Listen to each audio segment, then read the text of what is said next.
Hello friends, welcome to editorial analysis by simplified civil services. आज 4 जून को total 3 article discuss करेंगे। 2 article Indian express से हैं, एक आर्टिकल द हिंदू का है।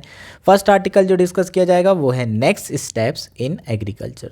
जो नई गवर्नमेंट आएगी उसे किस तरीके से एग्रेरियन क्राइसिस को डील करना है, एग्रेरियन क्राइसिस है क्या, एक्चुअल में एग्रेरियन क्राइसिस के रीजंस क्या हैं, इन सारे एस्पेक्ट पर हम इस आर्टिकल में बात करेंगे। बहुत इंपॉर्टेंट ये आर्टिकल है, मेंस GS3 एग्रीकल्चर के पर्सपेक्टिव से एक मेंस का क्वेश्चन भी तैयार करेंगे। नेक्स्ट आर्टिकल जो डिस्कस करेंगे वो है European parliament election this week, what happens and how. European union अपने आप में प्रीलिम्स के लिए एक थीम बन चुका है। हर साल आपको यूरोपियन यूनियन से रिलेटेड एक ना एक क्वेश्चन दिखाई देता है। यूरोपियन यूनियन में कोई एक्ट आया है या फिर यूरोपियन यूनियन ने कोई ट्रीटी साइन की है, बिल्कुल हर बार क्वेश्चन दिखता है, इसलिए इंपॉर्टेंट है ये हमारे लिए। हमारा लास्ट आर्टिकल है what's missing in the disaster database. Information based article है, डेटा बेस्ड आर्टिकल है, आपको मेंस के पर्सपेक्टिव से इंपॉर्टेंट है GS3 के लिए। अगर आपको हमारा एनालिसिस पसंद आ रहा है तो प्लीज़ आप लोग लाइक करिए, कमेंट करिए, शेयर करिए एंड सब्सक्राइब करिए। अगर आपको इसकी PDF चाहिए तो आप हमारा टेलीग्राम चैनल भी ज्वाइन कर सकते हैं। सिंप्लीफाइड सिविल सर्विस सर्च करिए, हम वहाँ मिल जाएंगे। नीचे लिंक भी प्रोवाइड की होगी, मोर पे जाके क्लिक करेंगे, डायरेक्टली आपको टेलीग्राम चैनल आप ज्वाइन कर पाएंगे। आइए शुरू करते हैं हमारा एनालिसिस। हमारा फर्स्ट आर्टिकल है नेक्स्ट स्टेप्स इन एग्रीकल्चर। यह आर्टिकल इंडियन एक्सप्रेस में आया है, GS3 मेंस के पर्सपेक्टिव से बहुत इम्पॉर्टेंट ये आर्टिकल है। प्री के पर्सपेक्टिव से उतना इम्पॉर्टेंट नहीं है, लेकिन मेंस के लिए बहुत ज़्यादा। आपको मेंस में क्वेश्चन पूछा जा सकता है एग्रेरियन क्राइसिस के ऊपर। बेसिकली हम इस आर्टिकल में एग्रेरियन क्राइसिस के बारे में बात करेंगे, एग्रीकल्चर क्राइसिस के बारे में बात करेंगे। आपको अलग अलग स्टेटमेंट पूछे जा सकते हैं, जैसे कि every sector can wait but agriculture can not. Explain, इसका मतलब क्या है कि बाकी सारे सेक्टर वेट कर सकते हैं लेकिन एग्रीकल्चर में स्विफ्टली रिफॉर्म करने की ज़रूरत है। ज़्यादा फोकस सरकार को एग्रीकल्चर पे करने की ज़रूरत है। ऐसे क्वेश्चन आ सकता है आपको कि जो फार्मिंग है एज अ बिजनेस धीरे धीरे अनसस्टेनेबल एंड अनवायबल हो चुका है फार्मर्स के लिए। तो इस तरह के क्वेश्चंस आपको मेंस में पूछे जा सकते हैं। अगर आज आपने इलेक्शंस के रिज़ल्ट देखे होंगे तो उसमें एक बहुत बड़ा पहलू, जब थोड़ा सा एनालिसिस होगा तब एग्रेरियन क्राइसिस भी आएगा। आज की जो वर्डिक्ट है उसमें कहीं ना कहीं एग्रेरियन क्राइसिस रिफ्लेक्ट हो रहा है कि एग्रेरियन क्राइसिस कितना ज़्यादा रियल है। तो हम यहाँ पर आर्टिकल में बात करेंगे इस क्राइसिस के बारे में और ये क्राइसिस के रीजंस क्या हैं। पहला रीज़न है fluctuations and unpredictability in agriculture sector due to climate change and change in rainfall pattern. अगर हम एग्रीकल्चर सेक्टर की बात करें तो बहुत ज़्यादा फ्लक्चुएशंस हैं।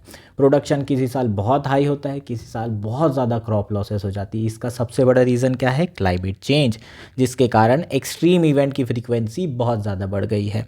हम बिहार की बात करें तो स्पेशल और टेम्पोरल डिस्ट्रीब्यूशन ऑफ रेनफॉल बहुत चेंज हुआ है। एक साल 2018-19 की बात है जब आधे बिहार में फ्लड था और आधे बिहार में सूखा पड़ा हुआ था। तो यहाँ पर पूरी तरीके से जो फसल थी वो नष्ट हो गई थी, क्योंकि सूखा है तो भी फसल नष्ट होगी और ज़्यादा पानी आ गया है, बाढ़ आ गई है तो भी फसल नष्ट हो जाएगी, क्रॉप लॉस हो जाएगा। तो बहुत ज़्यादा अनप्रिडिक्टेबिलिटी बढ़ चुकी है एग्रीकल्चर में, बहुत ज़्यादा फ्लक्चुएशंस आ चुके हैं एग्रीकल्चर सेक्टर में। उसका सबसे बड़ा रीज़न है क्लाइमेट चेंज होने के कारण, और जो चेंज हुआ है रेनफॉल पैटर्न, जो टेम्पोरल और स्पेशल रेनफॉल पैटर्न बदला है। इसका एक बहुत बड़ा रीज़न ये भी है कि 75 सालों के बाद भी इंडिया जो है रेनफॉल के ऊपर रिलाई कर रहा है। एग्रीकल्चर सेक्टर आज भी रेनफॉल के ऊपर रिलाई कर रहा है। किसान आज भी ऊपर देखते हैं और वेट करते हैं कि कब पानी गिरेगा। इरिगेशन फैसिलिटीज़ अभी भी फार्मर्स तक नहीं पहुंचाई गई है। जो पहले 70 साल पहले जो स्टेट था फार्मर्स का, उससे स्थिति बहुत ज़्यादा जो है ड्रास्टिकली चेंज नहीं हुई है। नेक्स्ट रीज़न क्या है? 85% of land is with small and marginal farmers. इसका मतलब क्या है? वो फार्मर्स जिनके पास 2 हेक्टेयर से कम लैंड है, जो कि फार्मिंग कर रहे हैं, ऐसे फार्मर्स टोटल 86% के अराउंड फार्मर हैं, जिसे स्मॉल एंड मार्जिनल फार्मर्स में इंक्लूड किया जाता है। चूँकि लैंड जो है हर फार्मर्स के पास कम है, तो ज़्यादातर जो खेती होती है वो इंटेंसिव एग्रीकल्चर ही होता है। लेकिन चूँकि कंसोलिडेशन ऑफ लैंड नहीं हो पा रहा है, ओवरऑल जो प्रोडक्टिविटी है वो बहुत कम होती है क्रॉप्स की। अगर हम क्रॉप यील्डिंग की बात करें तो वेस्टर्न कंट्री के कंपैरिजन में इनफैक्ट बहुत सारी जो इमर्जिंग इकॉनमीज़ हैं, ब्राज़ील है, आपका साउथ अफ्रीका है, यहाँ पर भी एग्रीकल्चर प्रोडक्टिविटी काफ़ी ज़्यादा है। जापान की तो हम बात छोड़ ही देते हैं, वहाँ पर तो एग्रीकल्चर प्रोडक्टिविटी बहुत आई है। चाइना के कंपैरिजन में भी एग्रीकल्चर प्रोडक्टिविटी इंडिया की लो है। नेक्स्ट पॉइंट क्या है? WTO। WTO बदलने वाला है क्या? नहीं बदलने वाला है। WTO को इंडिया छोड़ सकता है क्या? नहीं छोड़ सकता। इंडिया मार्केट इकॉनमी से अब वापस सोशलिज्म पे तो जा नहीं सकता, पॉसिबल नहीं है। WTO अपना स्टैंड चेंज करने नहीं वाला है। आने वाले समय में इंपोर्ट्स और बढ़ेंगे। जो ग्लोबल प्राइसेस हैं वो ऑलरेडी कम है। इंडस्ट्री को सपोर्ट करने के लिए जो रॉ मटेरियल के प्राइसेस होते हैं उसे हमेशा कम रखा जाता है, प्लस कंज्यूमर्स को बेनिफिट देने के लिए जो फूड प्राइसेस है उसे भी कंट्रोल करने की कोशिश की गई है। इन सारे रीजंस के कारण जो फार्मिंग है वो अनसस्टेनेबल एंड अनवायबल हो चुकी है। फार्मर्स को बहुत ज़्यादा प्रॉफिट नहीं हो रहा है। फार्मिंग जो है एनवायरमेंटली अनसस्टेनेबल हो चुकी है। जो एक्वाफायर्स हैं वो डिप्लीट हो रहे हैं। ग्राउंड वाटर डिप्लीशन बहुत ज़्यादा बढ़ चुका है। पंजाब की बात कर लें, हरियाणा की बात कर लें, इवन वेस्टर्न यूपी की बात करें तो यहाँ पर जो ग्राउंड लेवल है वाटर का वो धीरे धीरे नीचे गिरते जा रहा है। तो ये एक बहुत बड़ा इशू है जिसके कारण फार्मिंग और एग्रेरियन क्राइसिस हो रहा है। नेक्स्ट बात करते हैं investment in agriculture research and extension service decline हुई हैं पिछले 10 सालों में। ये एक बहुत बड़ा फैक्टर है। जो पब्लिक इन्वेस्टमेंट है एग्रीकल्चर रिसर्च में और एक्सटेंशन सर्विस में वो कम हुआ है, जबकि इसका रिटर्न अगर देखें तो बहुत हाई रिटर्न होते हैं पब्लिक इन्वेस्टमेंट के। स्टेट गवर्नमेंट की बात करें तो स्टेट जो है एग्रीकल्चर जो है एक स्टेट सब्जेक्ट है, लेकिन जो स्टेट राज्य की सरकारें हैं, स्टेट गवर्नमेंट है, वो मोर और लेस किस पे फोकस कर रही है? पॉपुलिस्ट मूव पे। इनपुट सब्सिडी दे दो, फर्टिलाइज़र सब्सिडी दे दो, इलेक्ट्रिसिटी सब्सिडी दे दो, लोन वेवर कर दो, जबकि फोकस किस पे होना चाहिए? पब्लिक इन्वेस्टमेंट पे होना चाहिए, रिसर्च एंड डेवलपमेंट पे होना चाहिए, एग्रीकल्चर से रिलेटेड एजुकेशनल एक्सटेंशन सर्विस पे होना चाहिए, हाइब्रिड सीड्स पे होना चाहिए, और जो मार्केट रिफॉर्म्स हैं ये सारी चीज़ें करने की ज़रूरत है। लेकिन इन पर फोकस इतना नहीं है सरकार का, और इसके कारण ये क्राइसिस बढ़ता जा रहा है। कैपिटल एक्सपेंडिचर डिक्लाइन हो रहा है। ये सारे जो इश्यूज़ हैं इसके कारण एग्रेरियन क्राइसिस बहुत ज़्यादा बढ़ चुका है। तो जो भी सरकार में आएगी, ऑलमोस्ट कंफर्म है कि एनडीए बीजेपी की सरकार तीसरी बार आने वाली है, तो उनका जो फोकस होना चाहिए स्पेशली वो एग्रीकल्चर सेक्टर पे होना चाहिए। एग्रीकल्चर जो एग्रेरियन जो क्राइसिस है उसे एड्रेस करने पे होना चाहिए। प्रोडक्टिविटी बढ़ाना एक गोल होना चाहिए, लेकिन उसके साथ साथ जो प्रोडक्टिविटी के गेन्स हैं वो सारे फार्मर्स को मिले, इस पर भी सरकार को फोकस करने की ज़रूरत है। जो प्रोडक्टिविटी गेन्स हो वो सस्टेन्ड हो और ब्रॉडली शेयर्ड रहे। ये जो है अगली सरकार की रणनीति होनी चाहिए। चीज़ें क्लियर है क्या? तो ये हमारा आर्टिकल था। होपफुली आर्टिकल आपको पूरा क्लियर हो गया होगा। हमारा नेक्स्ट आर्टिकल है European parliament elections this week what happens and how. ये आर्टिकल इंडियन एक्सप्रेस में आया है और प्रीलिम्स के पर्सपेक्टिव से बहुत इम्पॉर्टेंट है। यूरोपियन यूनियन ऑलमोस्ट थीम बन चुकी है। यूरोपियन यूनियन के ऊपर कई बार क्वेश्चन पूछा गया है। यूरोपियन यूनियन अगर कोई ट्रीटी साइन कर रही है यूनाइटेड स्टेट्स या फिर बाकी रीजन के साथ, अदर ब्लॉक के साथ या फिर अदर कंट्रीज़ के साथ, तो वो आपको आता है। यहाँ पर जो लॉज बनाए जा रहे हैं जैसे कि GDPR लॉ था डेटा प्राइवेसी से रिलेटेड, अभी एक लॉ बनाया गया है European union artificial intelligence act. तो इस तरह के जो लॉज बनाए जाते हैं उसके ऊपर भी क्वेश्चन आपको पूछा गया है और आगे भी पूछा जा सकता है। जैसे कि यूरोपियन यूनियन का artificial intelligence act artificial intelligence convention जो अभी रिसेंटली हमने पढ़ा था, ये सारी चीज़ प्रीलिम्स 2024 के लिए काफ़ी इम्पॉर्टेंट है।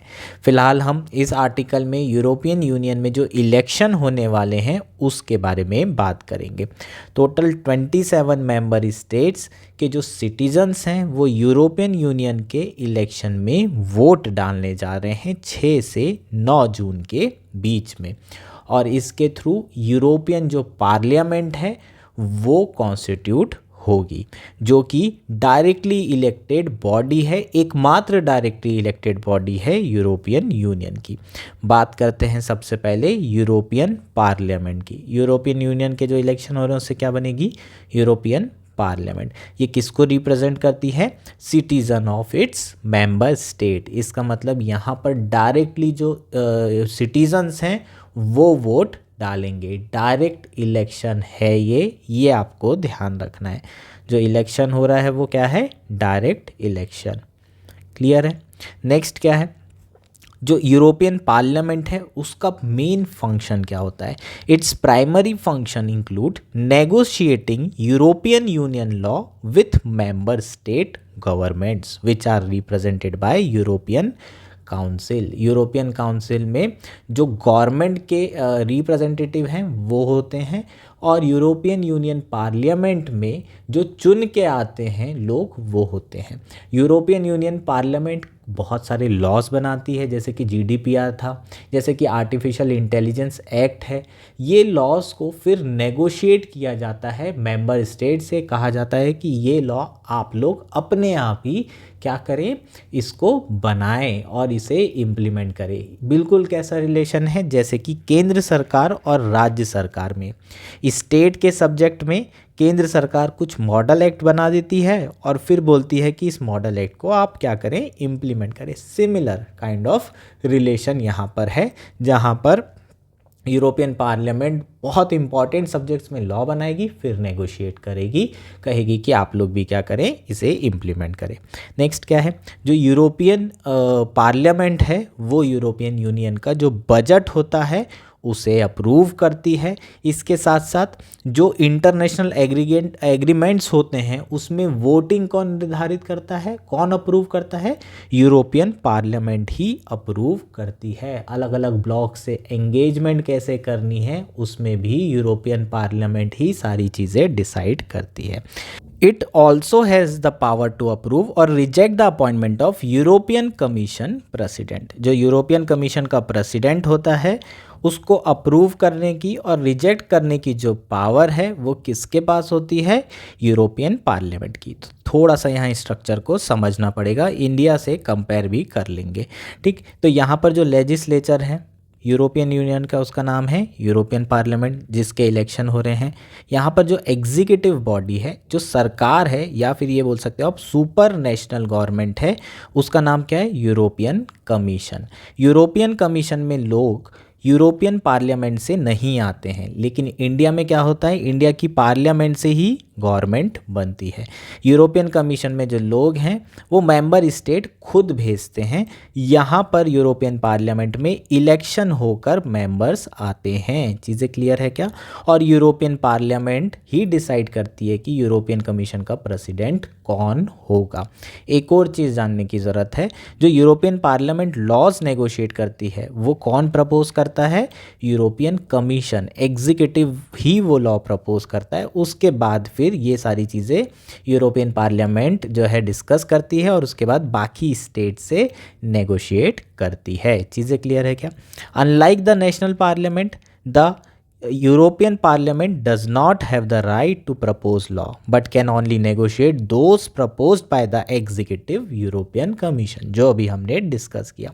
टोटल यूरोपियन पार्लियामेंट में 720 इलेक्टेड मेंबर्स हर 5 साल के लिए चुने जाते हैं, और ये जो MEPs हैं, इलेक्टेड मेंबर्स हैं, वो अपना प्रेसिडेंट 2.5 साल के लिए इलेक्ट करते हैं। इसका मतलब 720 लोग पहले चुने जाएंगे, फिर ये 2.5 साल के लिए अपना हेड को खुद चुनेंगे।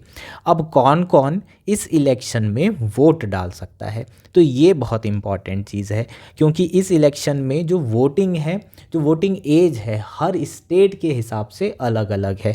जैसे कि कम से कम 21 ऐसे मेंबर स्टेट हैं जहां पर 18 साल के ऊपर के लोग वोट दे सकते हैं, लेकिन बेल्जियम, जर्मनी, ऑस्ट्रिया और माल्टा में मिनिमम वोटिंग एज 16 साल है। अगर जो नेशनल गवर्नमेंट की जिस तरह के लॉज हैं वहाँ पर उसी तरह की प्रोसीजर फॉलो की जाती है इस इलेक्शन में भी।